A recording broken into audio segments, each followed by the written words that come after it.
boa noite. Estamos dando início à mesa redonda, a pedagogia freiriana e suas contribuições para os desafios de hoje. Em que pode ajudar? Esse evento faz parte do Seminário Intercontinental Paulo Freire, um século ensinando, resistindo e emancipando. Por razões técnicas e de agenda, nós estamos começando a atividade um pouco atrasada, e durante aqui o debate, os demais debatedores irão se somar. Eu vou passar a palavra para o professor Carlos Soares, que estará coordenando as atividades nessa noite. Sejam bem-vindos. Obrigado, Bruno. Boa noite a todos e todas.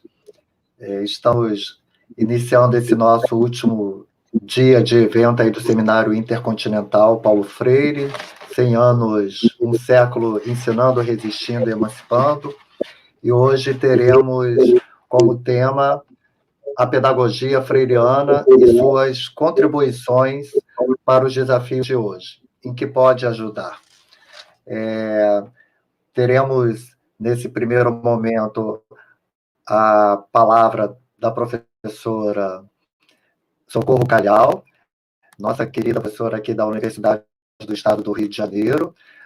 A professora Socorro Calhau é doutora em Educação pela Universidade do Estado do Rio de Janeiro, técnica em Educação dos Serviços de Apoio à Pesquisa em Educação e professora colaboradora da Pontífice Universidade Católica do Rio de Janeiro, no Departamento de Artes e Design. Também atuou como professora no Departamento de Educação da PUC-Rio. Atualmente é professora adjunta na Faculdade de Educação da UERJ, Universidade do Estado do Rio de Janeiro. Tem experiência na área de educação, com ênfase em educação de jovens e adultos, atuando principalmente nos seguintes temas: alfabetização de adultos, cognição, linguagem, educação, formação de professores e direito à educação de pessoas em restrição e privação de liberdade. Na extensão, coordena os projetos de pesquisa do cárcere à universidade e Ninguém Solta a Mão de Ninguém, agraciado com o prêmio Paulo Freire de Educação da Assembleia Legislativa do Estado do Rio de Janeiro. Então, nesse momento, professora Socorro, com alegria, passo a palavra para você. Boa noite a todos, todas e todos. Em primeiro lugar, quero agradecer o convite e muito feliz de estar aqui para a gente falar um pouco de Paulo Freire. Eu só queria saber quanto tempo eu tenho antes de começar. 15 minutos, querida. Ok, então tem que ser bem rápido. Então vamos a 20, não podemos deixar a senhora fazer uma fala incompleta. Ok, vou marcar aqui, que é para... Tempo é sempre um problema, né? A gente controla. Bom, essa semana mesmo nós estivemos conversando sobre Paulo Freire, né? Esse ano todo nós estamos conversando muito sobre Paulo Freire, por conta do centenário do seu nascimento, né? E hoje eu vim... estou nessa mesa para apresentar o meu trabalho no âmbito da privação e da restrição de liberdade, né? Eu sou professora da Faculdade de Educação e trabalho com esse tema em pesquisa e extensão. E se a gente for pensar e fazer uma pesquisa, Paulo Freire nunca escreveu nada sobre o cárcere, sobre a educação no cárcere, né? Então, no primeiro momento, uma reflexão sobre isso exatamente, deixado por escrito por ele, a gente não vai encontrar. Mas a pedagogia freiriana, ela se presta e nos inspira muito para fazer esse tipo de trabalho, de pensar esse tipo de educação, né? A educação no cárcere, ela é um braço da modalidade de EJA, né? Educação de Jovens e Adultos. E para quem é dessa área, que eu fui professora de Educação de Jovens e Adultos dentro do ensino fundamental durante 44 anos, né, e conheço bem os percalços da própria educação de jovens e adultos, né? Nós temos um trabalho bastante delicado e necessitado de muitas questões, né, a educação de jovens e adultos. E o cárcere é um braço dessa educação, né? Ou seja, se a educação de adultos, por si só, já é uma educação que pede da gente um olhar muito atento, imagina essa educação transportada para o cárcere, né?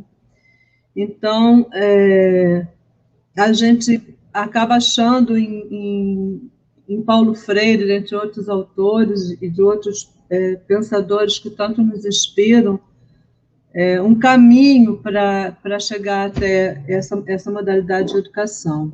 Então, assim,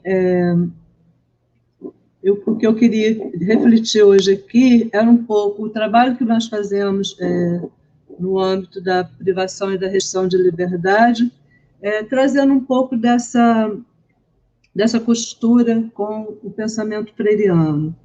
Eu vou apresentar um pouco o que é o projeto onde eu coordeno e para a gente pensar Paulo Freire nesse âmbito, né? Uma coisa que acho que precisa ficar claro de saída é que a gente não quer escola no cárcere, a gente não quer cárcere, né?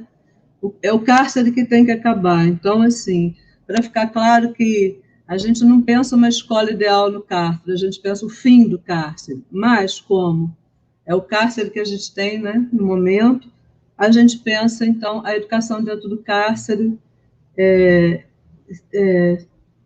sendo uma educação humanizadora e com os princípios freirianos, né? Infelizmente, a educação no cárcere, no Brasil, é uma educação que não é oferecida como deveria, como manda a legislação, como a pessoa privada de liberdade tem direito, né? Nós, no Brasil, temos quase 800 mil pessoas encarceradas. No Rio de Janeiro, nós temos mais de 50 mil pessoas encarceradas e tem escola para 4.500 pessoas. Então, a oferta é irrisória, não dá nem para discutir essa oferta, né? Ela é aquém de qualquer possibilidade. Então, isso na educação básica. O projeto do Cárcere da Universidade, que é o projeto que eu coordeno, ele é um projeto que ele tem por princípio, por objetivo, apoiar o interno do sistema prisional que passa no vestibular ou no Enem, né? Que obtém a aprovação, porque eu descubro que os internos do sistema prisional que passam no vestibular, eles não logravam sucesso ao longo da sua permanência na universidade. Primeiro, que é muito difícil ele entrar para a universidade, o processo todo é muito difícil, ele precisa de uma autorização judicial, que nem sempre ele consegue, porque precisa ser peticionado por um advogado, precisa ter alguém que faça isso para ele aqui fora, porque dentro do cárcere ele não tem esse apoio efetivo, ele pode eventualmente ter, mas isso não acontece normalmente.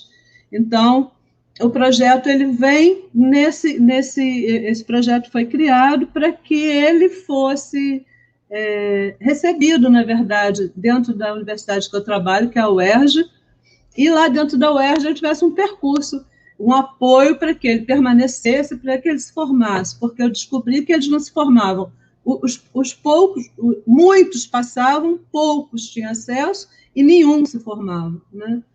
Então, quando eu começo a fazer esse trabalho e começo a mapear dentro da UERJ, onde tem internos, e como é que isso acontece, eu esbarro com questões burocráticas, que é essa da autorização, que uma porção de entraves que, obviamente, são feitos para que esse sujeito não estude mesmo, né, tudo para dificultar muito a vida dele. E então eu começo a me bater com essas questões burocráticas e tendo que criar um canal, um vínculo com a SEAP, com a Vara de Execuções Penais, com outros órgãos, e onde meu inicial objetivo de apoiar, de facilitar o acesso dele às questões da informática, né, da tecnologia, que no presídio ele não tem direito, ele não pode usar, e a fazer a formação acadêmica, trabalhar junto a ele, no sentido da formação acadêmica dele, eu começo a ter que a ter um embate burocrático junto com a Vara de Execuções Penais e com a própria SEAP, e aí o projeto vai meio que criando, né, um outro perfil para atender o incêndio que eu vi que tinha, que era esse não acesso, né? Se a gente voltar aqui para Paulo Freire, né, existe um vídeo autobiográfico de Paulo Freire, onde ele fala que, quando ele foi preso, ele teve ele teve um susto muito grande quando ele foi preso na época da ditadura militar. Então, ele diz que ele ficou muito assustado. Como que eu fui preso? Eu sou professor, né? Eu sou um homem de bem, né? Eu sou um pai de família. E ele conta isso, e ele diz que ele entra no presídio, então, e começa a conviver ali, e ele percebe que os outros presos que estão ali não têm espanto nenhum, né? E que o espanto que ele sentiu foi um espanto de classe, né? Foi um espanto por ele ser um professor, por ele ser um homem de bem, como ele dizia, um pai de família. E ele fala, mas quem estava lá dentro, no cárcere, o que lotava o cárcere, aqueles homens não tinham espanto nenhum, né? Como se para eles o que restasse, de fato, fosse o cárcere, né? E essa realidade é a realidade que a gente tem hoje, né? A gente continua tendo. É uma quantidade imensa de jovens negros e pobres presos, né? Desses jovens negros e pobres presos, são baixíssima escolaridade e 45% de pessoas que não foram julgadas ainda, prisões provisórias, ou seja, presos ilegalmente, né? Então, a situação do cárcere, ela exige demais que a gente tenha esse olhar freiriano, esse olhar amoroso, né? Esse olhar com coerência, né? Paulo Freire falou a vida toda de coerência. Eu até vou pedir licença para vocês para ler um fragmento pequenininho aqui de coerência que ele fala, né? E ele fala assim: se a fé nos homens é um dado a priori do diálogo, a confiança se instaura com ele. A confiança vai fazendo os sujeitos dialógicos cada vez mais companheiros na pronúncia do mundo. Se falha a confiança, que falhar as condições discutidas anteriormente. Um falso amor, uma falsa umidade, uma debilitada fé nos homens não pode gerar confiança, né? E aí vai dizendo um pouco, a confiança implica no testemunho que o sujeito dá aos outros de suas reais e concretas intenções. Não pode existir se a palavra descaracterizada não coincide com os atos. Dizer uma coisa e fazer outra, não levando a palavra a sério, não pode ser um estímulo à confiança. E aí, quando a gente fala de educação no cárcere, a gente está falando de confiança. Quando a gente fala de educação no cárcere, a gente está falando de fé nos homens, que foi o que Freire mais falou na vida dele, né? Então, o que é que esse projeto que eu coordeno ele faz? Ele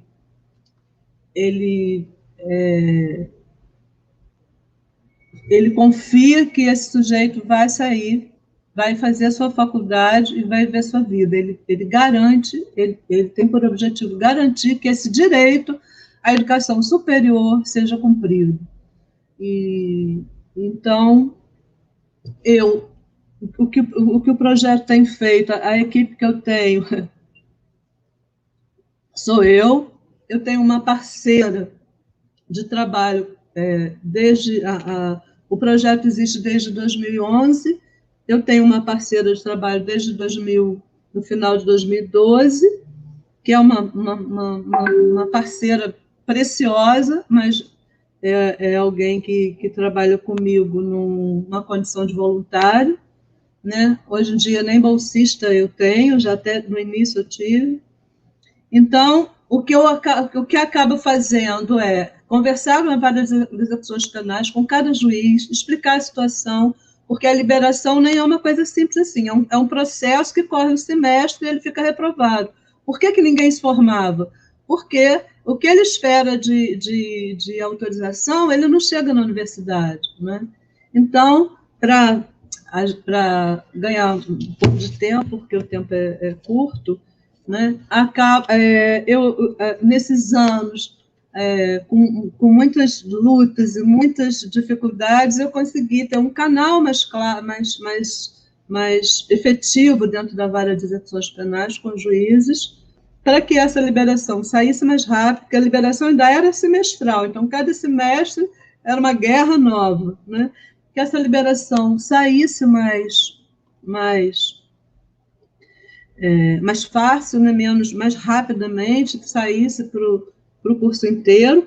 Ainda não é uma jurisprudência criada, a cada caso a gente inventa a roda de novo, mas, enfim, né? Já é melhor do que era antes.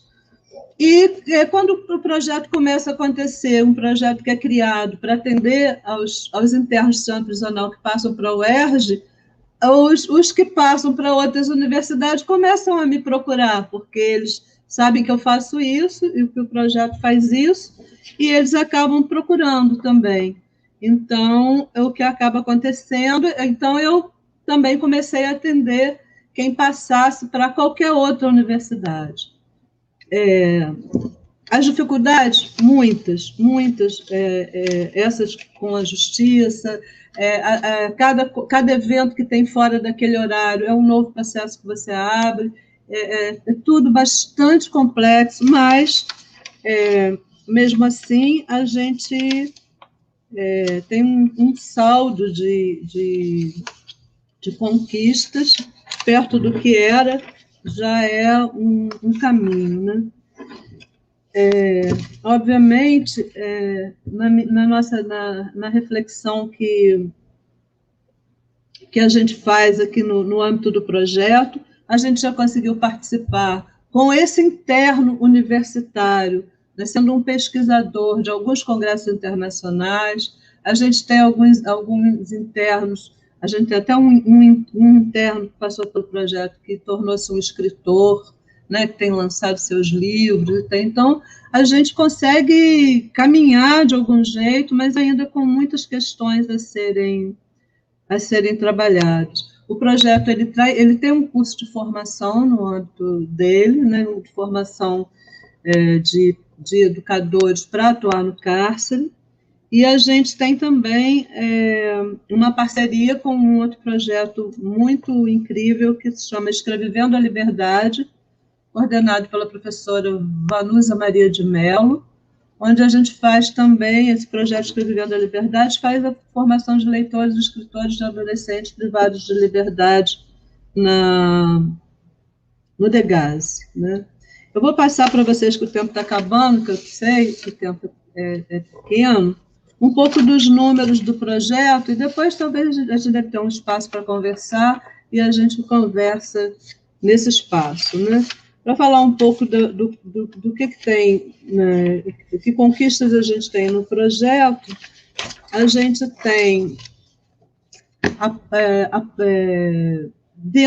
registrados no projeto 46 internos do sistema prisional nesses anos, 22 já formados,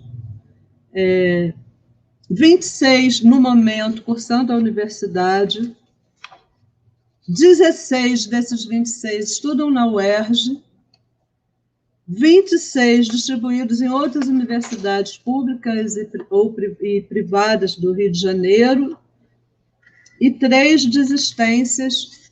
Dessas 3 desistências, uma pessoa faleceu e 2 trancaram, né? Nenhum caso de evasão, nem reincidência, nem nada disso. Todos estão seguindo seu caminho.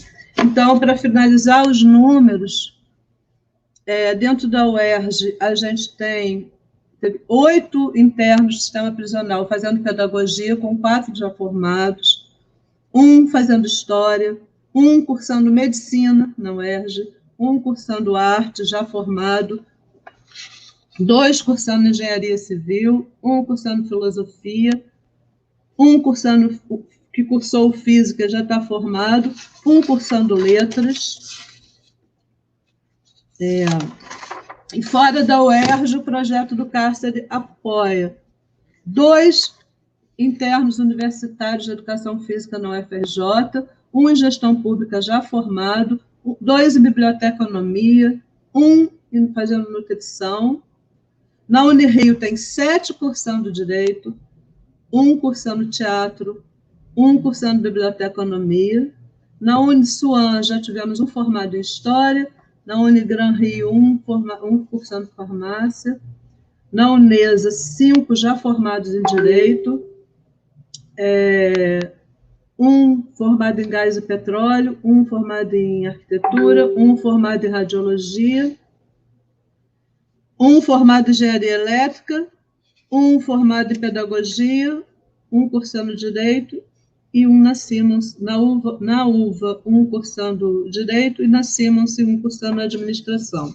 Enfim, eu espero que a gente tenha espaço para discutir um pouco mais isso, mas era só para vocês entenderem um pouco qual é a dinâmica do projeto e qual a relação que a gente estabelece com Paulo Freire, que sempre nos inspira a seguir em frente.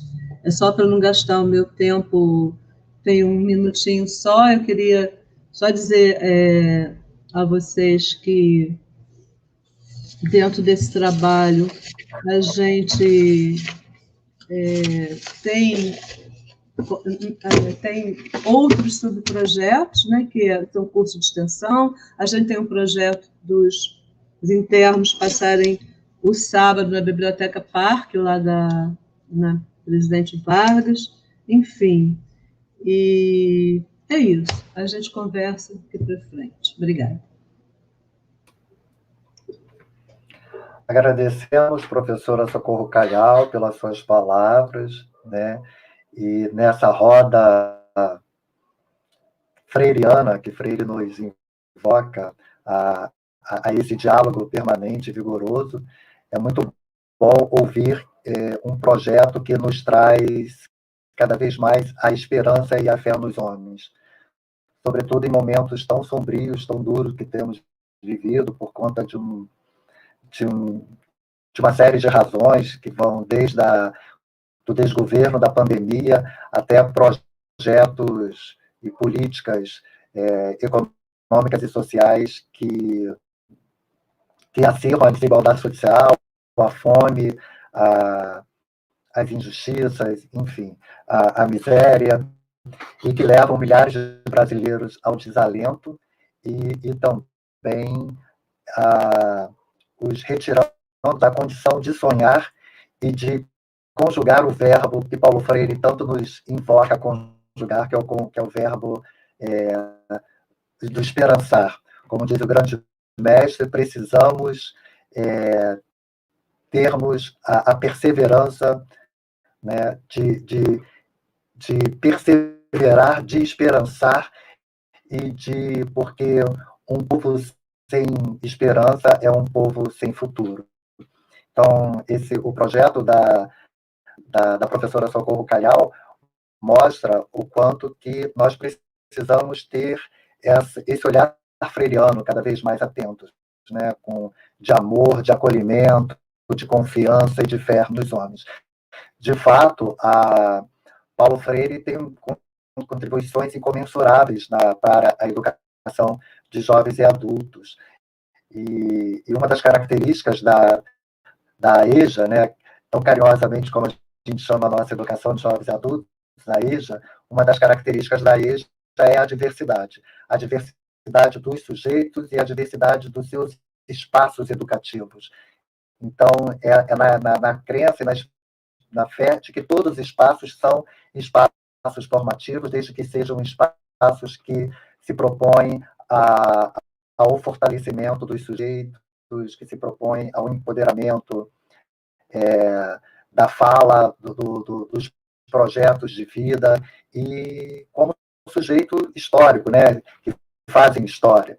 Eu acho que a contribuição da professora Socorro Calhau, ela nos traz um sopro de esperança de que é possível, sim, mesmo em espaços tão adversos e mesmo com tantas burocracias, para que a educação no cárcere não seja de uma forma humanista, mas que pelo menos a gente tem professores ainda com esse olhar amoroso, afetivo, e inclusive tentando romper barreiras de fazer essa articulação maior entre a escola, seja ela nos diversos espaços, inclusive no cárcere, inclusive para as pessoas que estejam em condição de restrição e privação de liberdade.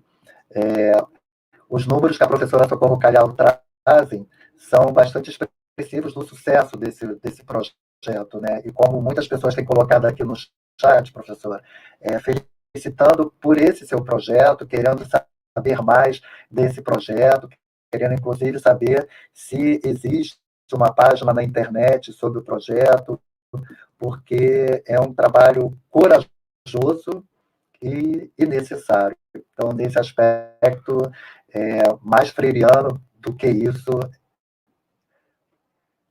não diria impossível, mas é bacana, é bonito. Na palavra do Freire, a boniteza, né, do fazer pedagógico. Então, queria agradecer à professora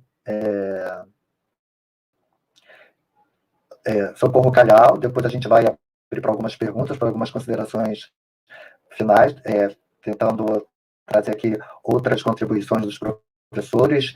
Para quem está chegando aqui agora, eu gostaria de, em nome de todos os organizadores do evento, de nos desculpar por conta de alguns problemas técnicos que tivemos e que nos levou ao atraso de alguns minutos desse nosso último encontro. E me apresentar, já que tão rapidamente eu passei a palavra para a professora Socorro Calhau, e dizer da alegria de estar aqui nessa roda freiriana, de aprender com vocês e partilhar essas múltiplas experiências e esses conhecimentos. Eu sou o professor Carlos Soares, sou professor da Universidade do Estado do Rio de Janeiro, né, e professor efetivo do programa em educação, programa de pós-graduação em educação, processos formativos e desigualdades sociais da Faculdade de Formação dos Professores da Universidade do Estado do Rio de Janeiro, do campus São Gonçalo, e também professor colaborador do programa de Políticas Públicas e Formação Humana aqui da UERJ Maracanã. Bruno, a gente vai ter a participação do nosso organizador, do nosso coordenador geral aqui do evento, professor Arias Gama, é isso? Olá, professor Carlos. Sim, ele está se conectando. É importante frisar que, quando nós comentamos o verbo esperançar, ele é realmente algo praticado, né? Nós nos esmeramos muito em organizar eventos dessa magnitude, em convidar pessoas qualificadas e cuja biografia também ateste, né, coincida com o legado por elas professados, mas, infelizmente, a mediação tecnológica ajuda muito, mas, incrivelmente, estarmos sentados num círculo, à sombra de uma árvore, na concha ecumênica, no auditório da universidade, são coisas ainda insuperáveis, né? Até porque temos os nossos aromas, as nossas cores, os abraços que estão sendo impedidos nessa conjuntura pandêmica. Enquanto o professor Zacarias vai nos fazer uma saudação a todas as pessoas que estão nos assistindo, eu estou aqui procurando conectar o nosso vídeo do professor convidado desde a Oceania, né, o professor que leciona na Austrália, e já eu retorno aqui para vocês com o vídeo, se Oxalá nos permitir. Um instantezinho. Boa noite a todos. Estão me ouvindo? Alô? Está me ouvindo? Sim, estamos sim, Zacarias. Boa noite, Carlos. Boa noite, Socorro. Boa noite, Bruno. É um prazer enorme estar aqui com vocês no encerramento desse seminário intercontinental Paulo Freire, um século ensinando, reagindo e emancipando. Tivemos uma abertura linda com a professora Anita Freire, que nos brindou a respeito da sua vida com o próprio Paulo. Posteriormente, tivemos convidados da Espanha, da Argentina, do Uruguai, do Recife, enfim, de várias partes do Brasil, da Unesp, Unicamp. E agora estamos aqui nesta mesa de hoje. Algumas dificuldades técnicas, porque a intenção seria fazer uma transmissão para a China e para a Austrália, onde estão nossos dois convidados da noite, o professor Li Wen, da Universidade de Pequim, e o professor Linge, de Melbourne, na Austrália. Nós conseguiremos ver o vídeo que o Linge nos mandou, nós conseguimos colocar legenda. O professor Emir Sader também participará dessa mesa, mas está com dificuldade de comunicação com a Bolívia. Ele está falando exatamente com o ex-presidente, ou nosso querido presidente Evo Morales, e deverá entrar em breve. Eu desejo a todos um bom trabalho e volto a palavra para o nosso anfitrião da noite, o Carlos Soares. Carlos, com você. Obrigado, professor Zacarias. Então, nós iremos assistir agora o vídeo gravado pelo professor Lindy Manioso, né, da Universidade de Melbourne, da Austrália. E o doutor Lindy Manioso, vou apresentar um pouquinho aqui o extenso currículo do professor, mas vou ler só um pouquinho. O professor Dr. Lindy Manioso é professor titular de comunicação para o desenvolvimento na Escola de Mídia e Comunicação, ex-conferencista e diretor do programa de mestrado em Mídia, Comunicação e Desenvolvimento da London School of Economics and Political Science. Além disso, foi chefe de comunicações na Escola de Ciências Sociais da Universidade de Fort Hare. Também lecionou brevemente na Universidade de Malawi, onde introduziu o primeiro programa de bacharelado completo da África em mídia para o desenvolvimento. Bruno? Conseguimos passar?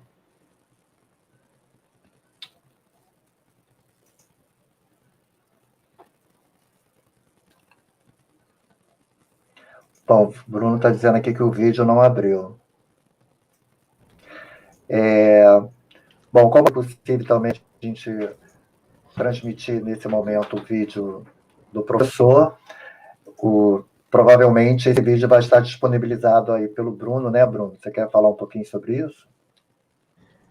Então, as pessoas que estão nos assistindo aqui, obviamente, têm acesso ao nosso canal do YouTube e também abrindo a plataforma, é só colocar PRODED, TSUR extensão, e se chega até o nosso canal, e é possível que ele seja curtido. O Zacarias conseguiu. Curtido e compartilhado. O Zacarias conseguiu. Olá. Eu vou... Como estás? Zacarias, é esse o vídeo? Sim, é esse o vídeo. Perfeito. Tá ok. Eu ia dizer que, mas de todo modo, depois o vídeo será carregado no canal em nosso canal do YouTube, para que também possa ser visto e difundido, ok? Vou colocar aqui, então. O Bruno precisa ver se está legendado. Chamou-me some ideas, the direction. Não. Só um instantinho, eu vou tentar uma outra alternativa, tá?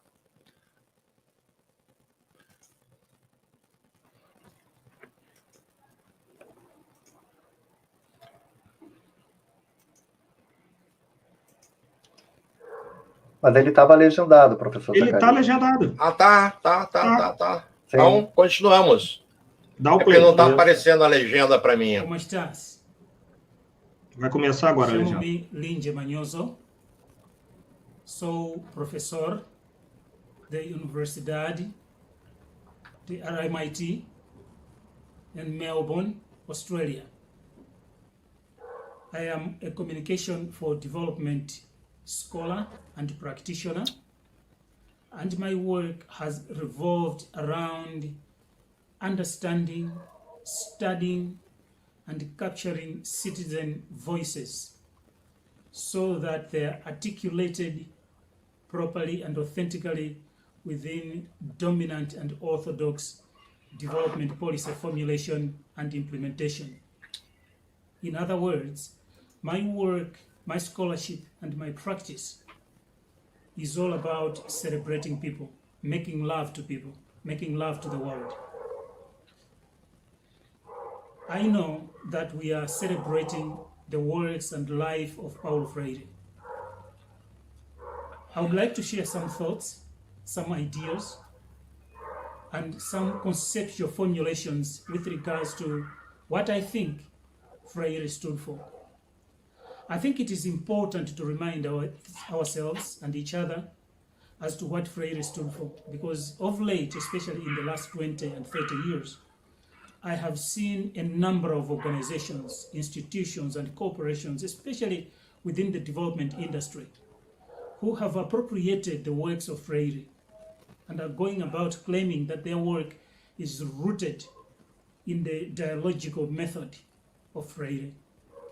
Yet, the direction and impact of their policies has nothing to do with Freire. In fact, it has something to do with further perpetuation of colonial attitudes, mentalities, and practices in terms of addressing underdevelopment and poverty. I don't claim to be an expert on Freire. I'm a student of his works. I'm a student of society, and I'm sure most of you are. So what are the critical issues? What are the critical elements that we should remind ourselves when we discuss the work of Freire?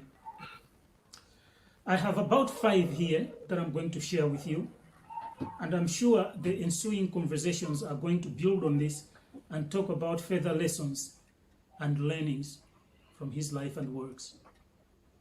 The first critical element in the work of Paulo Freire, based on my own experiences as a teacher and as a practitioner, concerns the role of transformative education in uprooting the root causes of colonization and imperialism. I think we do agree that however we interpret Freire, the essence of his work, the essence of his practice, the essence of his epistemology and pedagogy lay in building a coalition of oppressed groups, building their consciousness so that they are empowered enough to uproot colonization. In other words, Freire's methods, approaches, and practices were anti-colonial, were very humanist. Freire's work was about establishing, experimenting with the project of humanism. To put it more bluntly, there is no humane form of colonization. And therefore, there is no any other way we can describe, we can explain, we can make sense of Paulo Freire's work within the framework of colonization. Freire's life was dedicated to uprooting colonization and its after effects. And in the case of the global South, especially in the case of Latin America and of course Brazil, Freire was concerned with the rising inequality. He was concerned with the rising poverty, the rising cases of violence, violence against women, violence against children, violence against minorities. He was concerned with that. And he knew that in many, many cases, such kind of challenges were as a result, direct result of colonization, especially settler colonization. And even after the end of settler colonization, internal colonization had continued to duplicate the methods and systems and institutions of violence that had been perpetrated by the former colonizers. So the basis of Freire's work, for anybody reading Freire's work, is that his work, then as well as now, has always been anti-colonialist. His pedagogy was all about uprooting colonization and its after effects. The second critical factor in the work of Paulo Freire is very similar to the first one, revolves around the notion of the transformative educator. Antonio Gramsci would probably, in the prison notebooks, describe this transformative educator as an organic intellectual.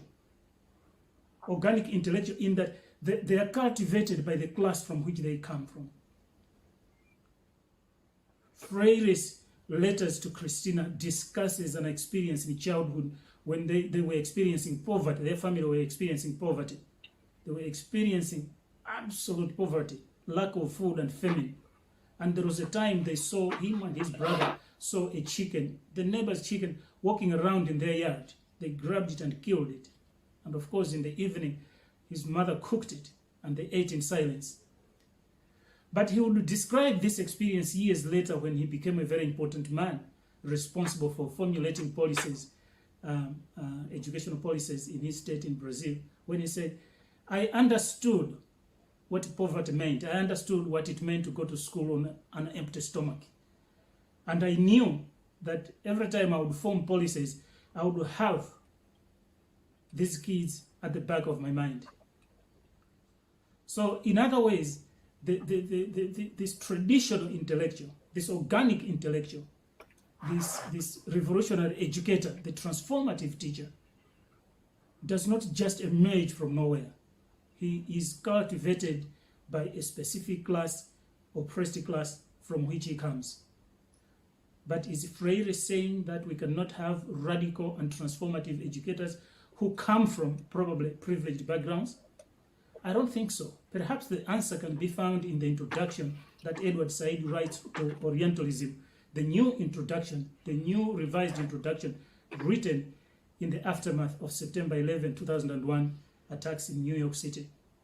He writes that we have the moral imperative, we have the political, the moral duty to study other people, not necessarily to exert our own superiority over them, but to improve our understanding of other people and places and their cultures.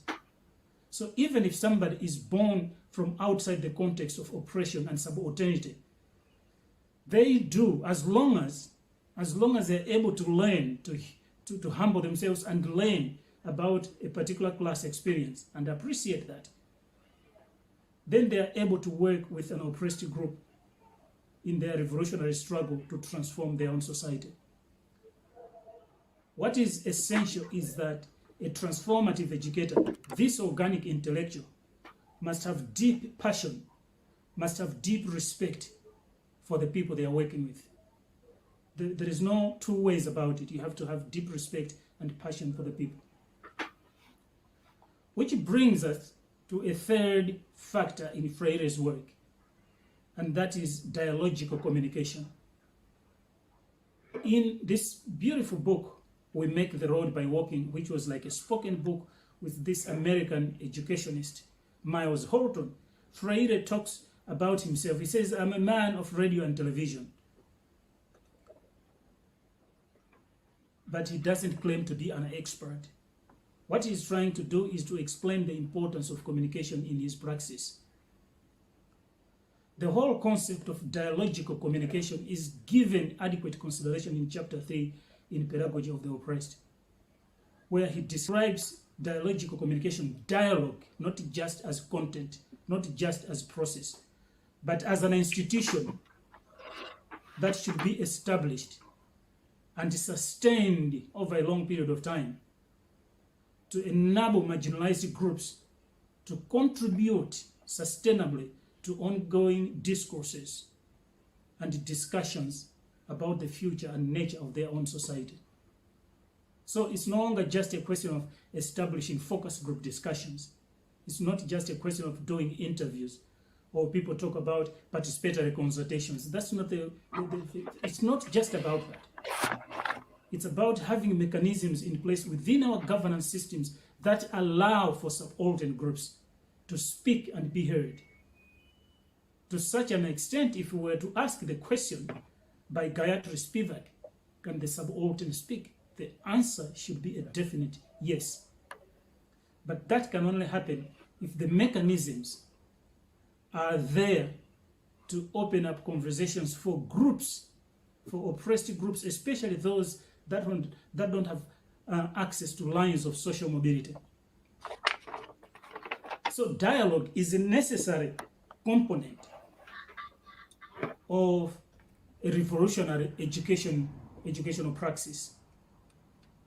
We know from reading Pedagogy of the Oppressed that Paulo Freire gave a lot of adequate consideration to the works of Frantz Fanon, especially The Wretched of the Earth.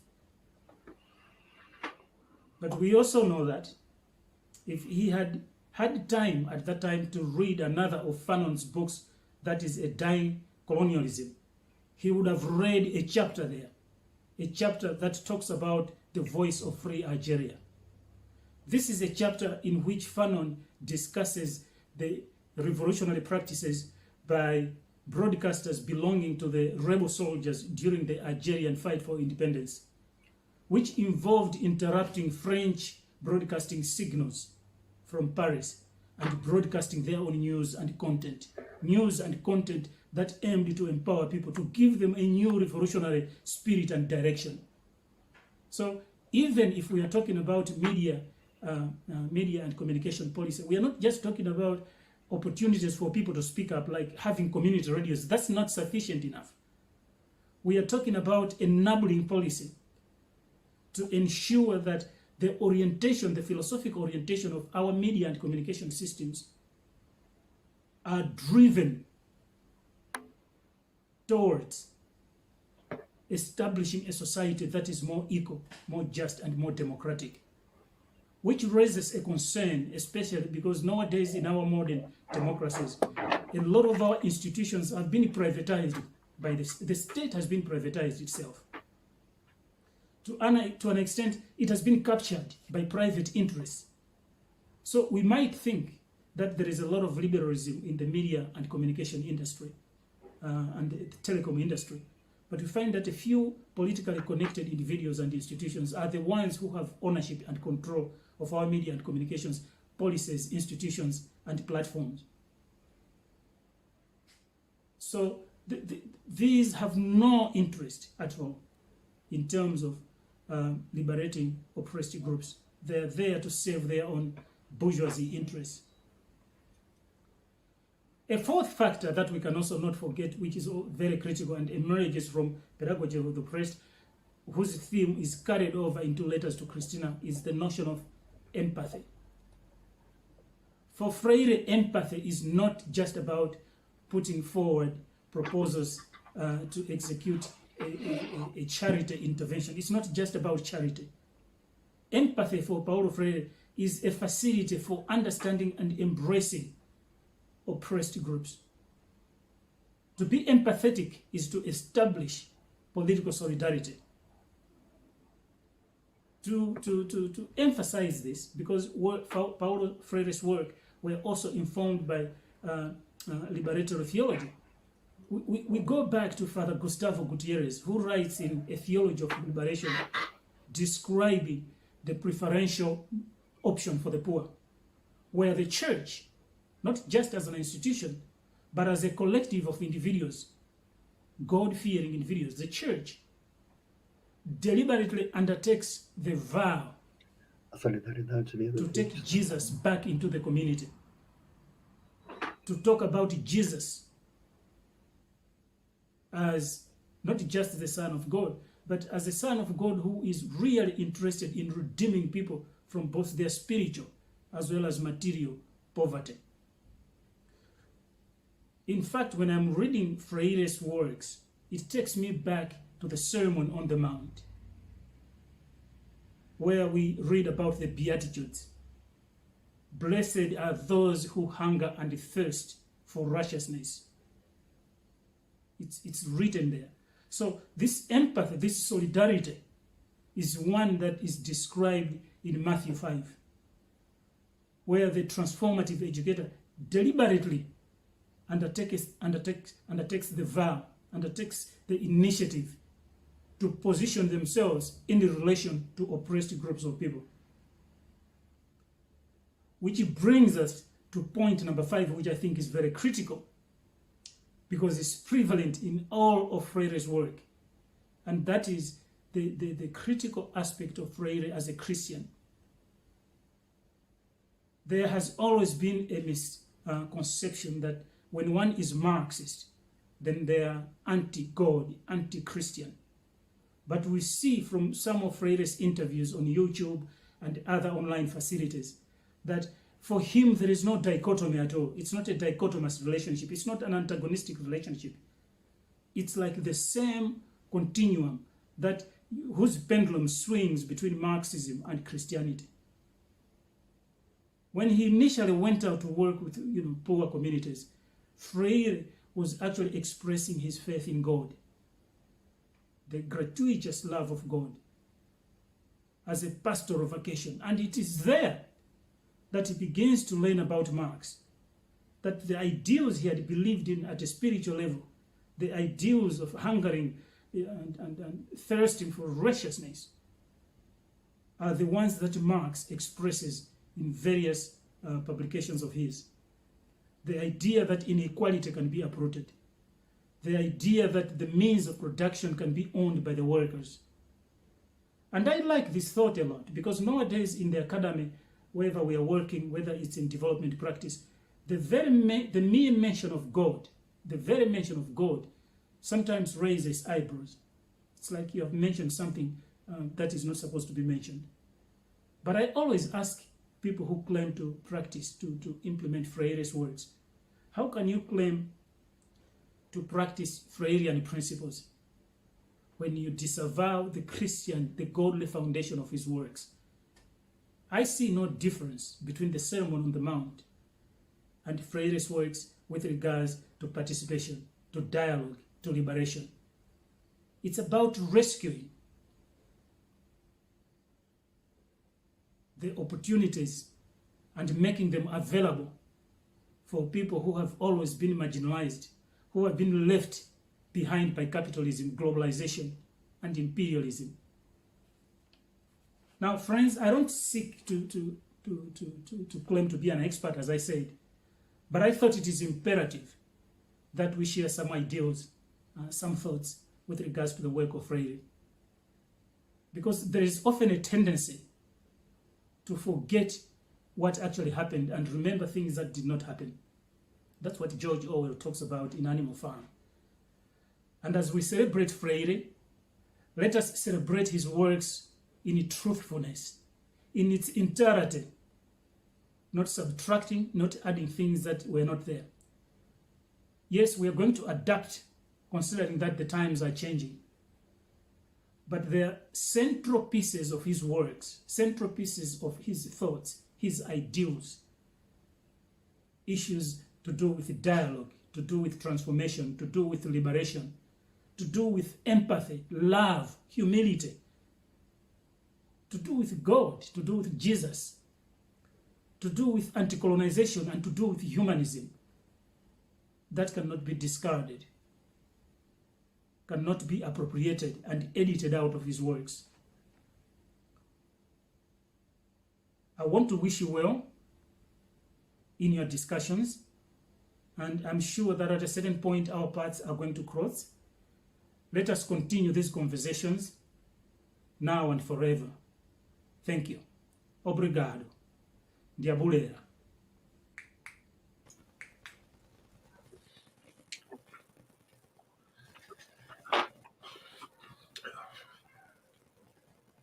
Bom, agradecemos, mesmo que de longe, virtual, a fala do professor Lind, essas contribuições, nos faz também um diálogo vigoroso com as obras, com as lições que Freire nos deixa nesse século, nesse 100 anos que ele nos ensina a resistir, né, contra toda forma de opressão, contra a forma de colonialismo e de imperialismo. O que o professor Lind, que é um estudioso da área da comunicação, o que ele mais traz nas suas reflexões é a importância do diálogo, da comunicação, tendo em vista que ninguém educa ninguém, ninguém se educa sozinho, os homens se educam entre si e mediatizados pelo mundo. Quer dizer, mediatizados não é mediado pelo mundo, mas mediatizados reconhecendo que somos seres comunicativos, somos seres históricos, somos seres pensantes, e por isso temos algo a dizer, né? Mesmo que os colonizadores, mesmo que os imperialistas tentam negar a história e não ver esse sujeito, sua humanidade, na sua integridade humana, mas a obra do Paulo Freire resgata todo esse humanismo que há no sujeito e, sobretudo, como um ser que histórico, social, pensante, transformador e comunicativo. Outra coisa que eu gostaria de destacar na fala do professor Lind, né, é como aprender com a barriga vazia, é uma pergunta que ele faz, né, a partir do diálogo com Freire. Então, a professora Socorro Calhau, que também está aqui nessa roda, que tem tanta experiência com a alfabetização de adultos, sabe também que para Freire era impossível apenas promover a alfabetização sem que essa alfabetização também fosse um processo de politização, né? Um processo de embate contra as estruturas produtoras da opressão, da miséria, da fome. Então, a grande questão que nós temos hoje é se a alfabetização ou o alto índice de analfabetismo que ainda temos no Brasil e o alto índice de analfabetos funcionais que temos no Brasil é por uma questão de método ou é um projeto de nação. Então, nesse aspecto, não existe neutralidade na educação. E aí isso é um pouco o que a fala do professor Lind também nos traz, quando ele foca o conceito e a figura intelectual orgânico do Gramsci, né? Quando ele faz que todos nós precisamos nos constituirmos enquanto intelectuais de uma classe e que nossos projetos estão educativos, educacionais, estão para fortalecer um projeto de sociedade e que tenhamos clareza disso, que não existe neutralidade. Então, nesse sentido, pensar em conceitos dentro que ele traz também desses conceitos cristãos e que muitas vezes têm sido tão ressignificados por uma ordem neoliberal, pelos intelectuais orgânicos do capital neoliberal, que faz um outro significado, por exemplo, de conceitos de solidariedade. O conceito de solidariedade do Paulo Freire exige de quem se solidariza que assuma a situação de com quem se solidarizou.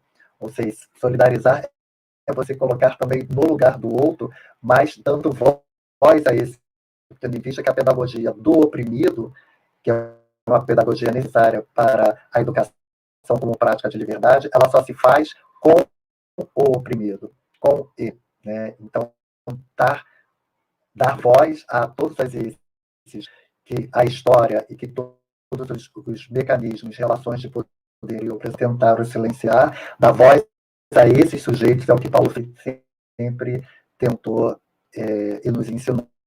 né, de que eles têm história, que eles têm vozes, que eles têm sonhos, que eles têm projetos, e que façamos fé nesses projetos. Acho que é isso. Alguém quer tecer algum comentário?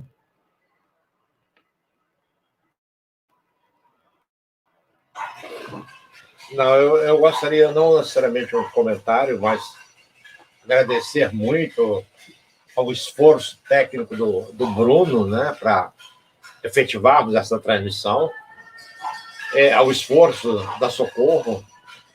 Estou vendo que ela não está necessariamente no ambiente doméstico, né, mas está aí demonstrando a sua capacidade de trabalho, a sua praxis, né, por uma sociedade mais igualitária, mais justa. Carlos é um grande colega, um grande companheiro, militante da educação brasileira, da educação fluminense, aí conosco também fazendo um brilhante trabalho. Carlos, eu fiquei muito satisfeito em ver esse vídeo que o professor Linge nos mandou diretamente em Melbourne. Eu falava hoje à tarde, para quem apresentou o trabalho, da minha satisfação de ter, juntamente com a equipe do PRODED, conseguido realizar esse esforço de um seminário intercontinental. Tivemos a representação da Austrália. Lamentavelmente, não tivemos em vídeo a participação do companheiro Li Wen, da Universidade de Pequim, mas tivemos companheiros da Universidade de Oviedo, da Espanha, da Universidade de Mar del Plata, vários companheiros aqui do Brasil, do Instituto Paulo Freire de Pernambuco, companheiros da Unesp, da Unicamp, enfim, foi um seminário extremamente fantástico. O vídeo do Linge, ele é muito interessante pela atualização de Paulo Freire nesse momento em que as desigualdades brasileiras aumentam cada vez mais. Neste momento em que se nega a ciência e se exclui, portanto, o pensamento racional que nós herdamos do iluminismo. É um retorno, né? Um movimento reacionário impressionante. O que o Linge fala da necessidade de solidariedade, de estima, enfim, todos os elementos que definem o amor cristão, de fato, muito presente na obra do Paulo Freire. Paulo Freire era um grande cristão.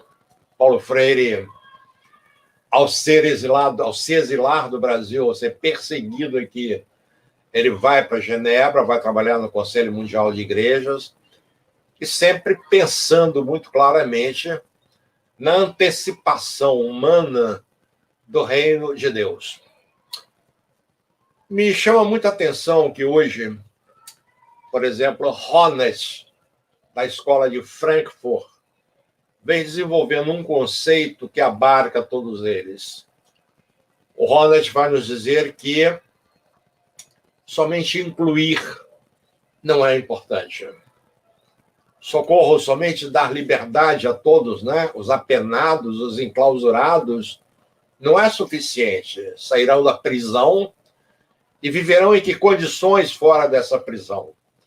Se não houver estima, né? Se não houver solidariedade, se ele não for incluído socialmente. Mas o Ronald dá um passo adiante. Ele diz, não basta tudo isso. É preciso que a gente tenha estima social. E por estima social, ele vai entender o abraçar todas as pessoas que acabam de serem incluídas com a igualdade de direitos.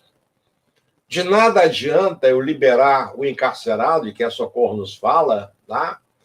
E deixá-lo na rua da amargura, ou num emprego, né, subremunerado. Não. O Estado, a sociedade, precisa ter estima a esse indivíduo. Eu me lembro muito do Foucault. Michel Foucault, quando ele estuda o bioestado, em um dos textos dele, que eu não me lembro exatamente qual agora, ele se pergunta, qual deve ser a razão do Estado? E ele faz o histórico. Ele começa lá atrás e vai dizer, olha, Hobbes, por exemplo, o próprio Maquiavel, eles nos afirmam que a razão do Estado é a pacificação entre os homens. É preciso um príncipe, é preciso um Leviatã que pacifique os homens. O homem é o lobo do próprio homem. Hoje em dia, qual é a razão do Estado da sociedade neoliberal? É o mercado.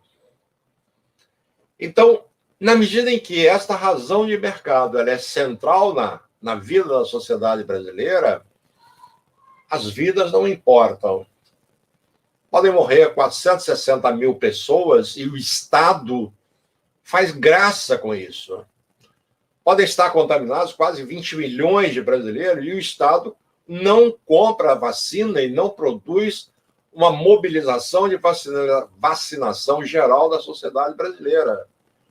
Porque ele trabalha conforme interesses colocados pelo próprio ministro Paulo Guedes, interesses do Banco Pactual, dos banqueiros, da economia que, em plena pandemia, consegue crescer 1,2% de PIB. A razão do Estado precisa ser a pessoa humana. Nós precisamos avançar nas nossas lutas, na nossa praxis, no sentido de o Estado colocar o cidadão brasileiro no centro das suas preocupações. Não dá mais para termos um Estado com brasileiros passando fome, com brasileiros vivendo debaixo das marquises nas ruas, sendo enxotados pelos prefeitos para higienizar a cidade. Não dá mais para ficar mudando população da sua localidade de habitação, o processo de gentrificação que interessa aos grandes empreiteiros. Não, há muita coisa errada aí. Esse, para mim, é um lado positivo dessa crise que nós estamos vivendo, dessa pandemia. De certa maneira, ela está expurgando que nós precisamos melhorar o nosso voto, que nós precisamos conhecer mais os nossos políticos, as nossas estruturas políticas, precisamos conhecer mais o Estado brasileiro, que não tem clemência com 250 milhões de brasileiros. Precisamos, na nossa retomada, assim que nós derrubarmos esse presidente que está aí, espero que a sua derrubada seja rápida, que a gente comece um processo semelhante ao do Chile, que nós construamos uma nova sociabilidade, construamos coletivamente. É preciso, no campo da educação, que a gente supere as fases históricas que a gente teve. A gente teve a educação subordinada pela igreja, a gente teve a educação subordinada pelo Estado, a gente está tendo a educação subordinada pelo mercado, e, historicamente, ainda não tivemos a educação subordinada pela sociedade conforme os seus interesses. É um absurdo ficar tentando educar com competências, com habilidades, segundo as bases curriculares nacionais, educar para o mercado. Não. A pessoa humana não tem uma destinação divina para ser mão de obra eternamente. E aí podemos voltar para Paulo Freire ou podemos ir para Marx. Uma vez perguntaram ao Marx qual é a finalidade da vida humana. Ele, em vários momentos, ele responde: o homem deve ser um trabalhador pela manhã. Ele deve ser um amante à tarde. E à noite ele pode ser um poeta.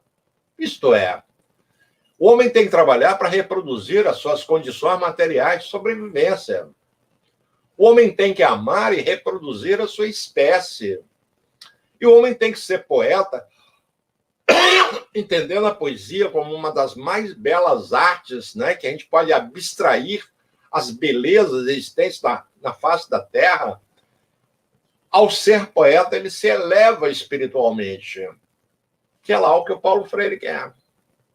Paulo Freire diz que, no primeiro momento, nós temos uma consciência mística, uma consciência de que o trovão é um deus, que o raio é uma manifestação divina. Isso é mítico.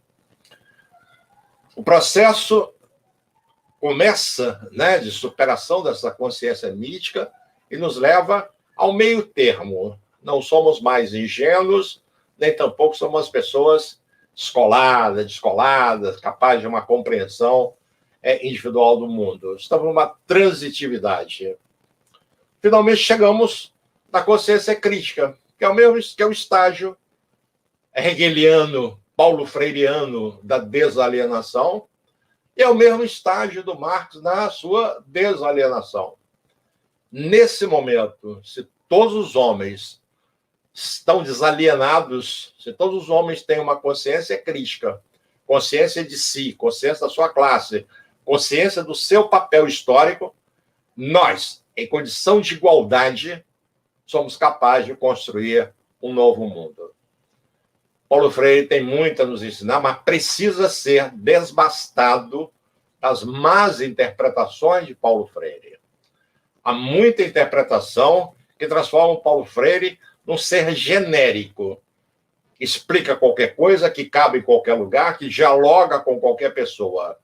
Não, Paulo Freire tem a sua essência libertadora, transformadora, e ele necessariamente não dialoga, por exemplo, com quem diminui ou radicaliza simultaneamente a individualidade, transforma tudo em coisas líquidas, fluidas. Não.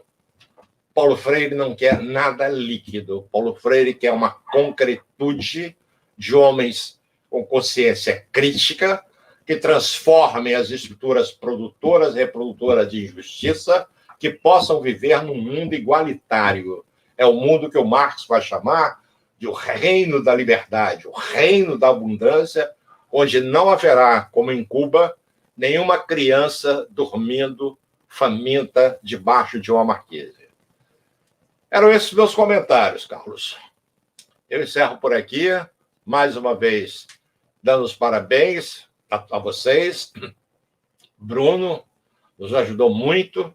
Maria, que não está visível, né? Maria Sampaio, Alberto, né? Grandes companheiros nos ajudaram incrivelmente aqui. Enfim, toda a equipe do Prodege, que desde o primeiro momento que começamos a pensar nesse seminário, esteve aqui conosco, fazendo seus sacrifícios, buscando plataformas, tentando entender tecnologia, mas conseguimos. Me sinto muito realizado e aproveito para convidar vocês para os eventos que temos em mente a ser realizados no Prodege. Brevemente estaremos lançando o novo livro do Teotônio dos Santos, pela expressão popular. Temos outro livro, né, Bruno, do Claxo. Por favor, fale aí os nossos lançamentos imediatos. Sim, em realidade, o Claxo publicou em 2 tomos uma antologia da obra do nosso saudoso Teotônio dos Santos, e nós chegamos a fazer uma atividade de lançamento no segundo semestre de 2020, mas esperamos repetir agora em 2021, inclusive com a presença de representações da Claxo, de outras instituições que estudam economia política, relações internacionais. Na semana que vem, nós teremos mais uma entrevista da série Pedagogos Fundamentais, que é uma série de entrevistas através da qual nós estamos homenageando e recuperando a história da pedagogia e da educação brasileira. Na semana que vem será a entrevista com o nosso também queridíssimo professor Gaudêncio Frigoto. Na semana seguinte, nós teremos o lançamento de 2 livros que se debruçam sobre o trabalho docente. Um é da coletânea Trabalho Docente sobre Fogo Cruzado, que reúne aí mais de 40 educadores que investigam a natureza e a atualidade do trabalho docente. O outro livro da professora Amanda Moreira, do CAP-UERJ, sobre o empresariamento da educação no Rio de Janeiro. Vamos ter também 2 cursos imediatamente. Primeiro, encerrando as inscrições no dia 15 de junho, o curso de aperfeiçoamento, é um curso online com 180 horas de duração, vai de julho até novembro, se chama Desenvolvimento e Educação, é um curso no qual nós caracterizamos o desenvolvimento socioeconômico latino-americano o papel da ciência e da educação nesse âmbito. No dia 16 de junho se encerram as inscrições para o curso Fundamentos da Educação e Didática, que é um curso que tem 6 encontros síncronos, no qual nós, justamente isso que o Zacarias estava nos trazendo, né? Como que nós materializamos, como que nós fazemos coincidir a nossa visão de mundo, o que nós queremos construir com uma prática docente, com uma prática educativa que seja coerente. Porque, em definitiva, como dizem no Uruguai, na Argentina, o encantamento que os educadores têm com as obras de Paulo Freire, de Demerval Saviani, de Lucília Machado, de Acácia Quenzer, de tantos outros, precisa, de alguma forma, ser incorporada. Essa inspiração precisa se materializar em práticas que reumanizem as nossas relações e que não se conformem com esses constrangimentos que nós estamos vivendo, com cárcere, com a falta de alimentação, com a própria dificuldade que nós temos de sonhar, né? Porque, de alguma maneira, esse modo de produção social da existência nos priva da imaginação, nos priva de pensar outras possibilidades de estar no mundo, nos priva de pensar outras formas de respeito, outras formas de encontro com o outro, né? Porque se nós estamos falando de conjugar o verbo esperançar, nós temos que falar como hoje nós estamos plantando e colhendo sementes que mais tarde vão ser também estudadas, vão ser lembradas como formas de criação. Muito bem, Carlos. Com você, com Socorro. Gostaria de passar a palavra para a professora Socorro Calhau para fazer suas considerações finais. E só dizer, professora, que tem uma pergunta aqui para a gente, se há uma página na internet sobre o seu projeto, enfim. Há uma página... Se há uma página na internet... Não entendi, Carlos. Se há uma página do projeto... Se há uma página na internet sobre o projeto dela. Que as pessoas ficaram interessadas em conhecer um pouco mais, né? Enfim. Ok. Posso falar? Sim, por favor. Então, nós temos um Instagram, né, que se chama Do Cárcere à Universidade, mesmo assim, do jeito que a gente fala, onde a gente publica as notícias e o que acontece, né, agora em tempos de pandemia, é assim que a gente está se comunicando, né? Então, é via Instagram. Eu, assim, eu quero dizer assim, que todas as questões que foram levantadas aqui sobre Paulo Freire, e que nós, mais do que nunca esse ano, o ano do centenário do nascimento de Paulo Freire, têm sido muito ditas, né? Eu acho que a universidade precisa tomar para si também a tarefa de botar a mão nessa massa, né? Eu acho que a ideia do projeto também é a gente fazer a universidade também se corresponsabilizar por todas essas questões sociais, né, que o Zacarias enumerou aí e que todo mundo já falou, e que não é segredo para ninguém, né? No meu caso, eu estou falando do cárcere, e o cárcere reflete essa sociedade injusta, reflete essa sociedade sem emprego, reflete essa sociedade sem escola para todo mundo, essa escola que não olha para a criança periférica, negra, pobre, como ela devia ser olhada, né? Uma escola que não fala com a criança do Brasil. Então, não é à toa que a gente tem quase 800 mil pessoas presas, se a gente for falar de regime fechado e semiaberto, e se a gente for falar de aberto, prisões domiciliares e mandados não cumpridos, a gente chega a 1 milhão, né? Então, é impossível que a gente esteja na universidade discutindo discutindo teorias com os nossos umbigos e não temos efetivamente uma corresponsabilização das questões que acontecem. Então, nesse sentido,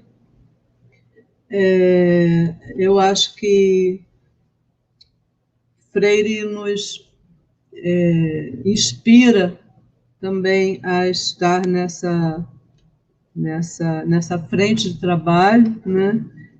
Não pensando numa escola para o cárcere, mas, sobretudo, discutindo teses abolicionistas, discutindo o desencarceramento, discutindo as questões que, de fato, nos interessam, nos apontam, sim, aí sim, para uma sociedade empática, para uma sociedade justa, e porque não adianta varrer para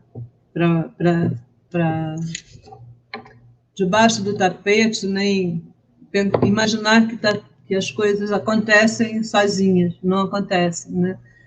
Sempre foram as lutas que levaram à mudança, né? E a gente tem muita coisa para fazer aqui, e sem esquecer, quando a gente fala das questões do cárcere, a gente está falando do Brasil inteiro, né? Porque o cárcere, ele é o resultado de toda a injustiça, de todo o desemprego, de toda a escola que não atende, que não acolhe, que não é empática, né? E no meu caso, do projeto, aqui no nosso caso, do cárcere da universidade, a universidade também que não acolhe, né? Então, o projeto, a gente, nesses 9 anos, tem feito um esforço para que o direito à educação superior também seja visto e defendido, né, de uma maneira geral. Aí é um grãozinho de areia perto de tudo que precisa ser feito e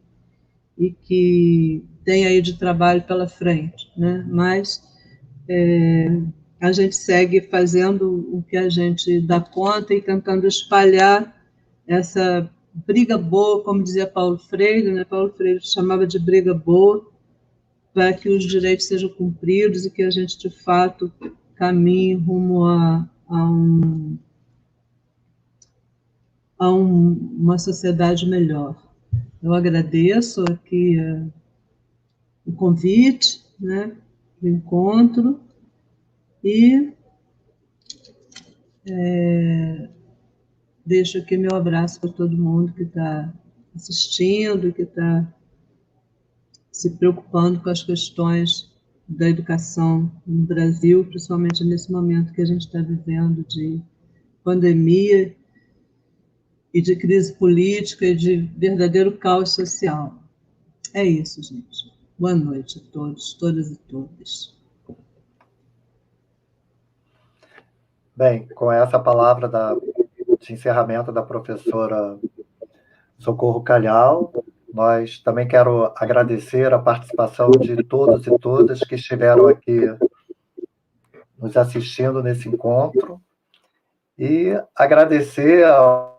cumprimentar e agradecer aos organizadores desse seminário, na figura hoje aqui da nossa roda, na presença do professor Zacarias Gama, do Bruno Miranda, que são intelectuais da nossa classe trabalhadora, que continuamos resistindo e no projeto que é o inédito e viável que o Paulo Freire nos anuncia da emancipação, né? Que possamos cada vez mais nos indignar, não naturalizar as coisas, que possamos nos espantar e não deixar que o espanto não aconteça, como a professora Socorro Calhau trouxe, né? Que quando Paulo Freire se espantou pelo fato de que muitos carcerários não se espantavam com a sua condição e que muitos hoje sobrevivem em condições subhumanas, encarceradas em outros grilhões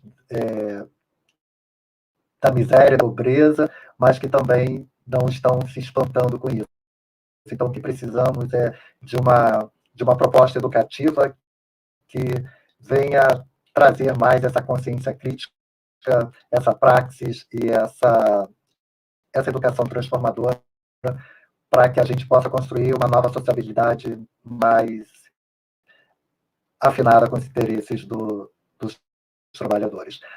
Agradeço imensamente a oportunidade que me deram de estar aqui coordenando, né, e ao mesmo tempo fazendo alguns comentários nessa mesa, e a beleza e o encantamento de aprender muito com vocês. Só isso que eu queria externar, toda a minha alegria de estar aqui com vocês nessa noite.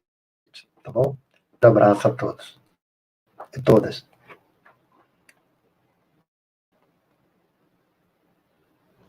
Obrigado. Até a próxima. Sigam nossas redes sociais para se manter informados. Muito obrigado, professora Socorro Calhau, queridíssimo Carlos Soares. Até breve. Vacina no braço, comida no prato de todos os brasileiros.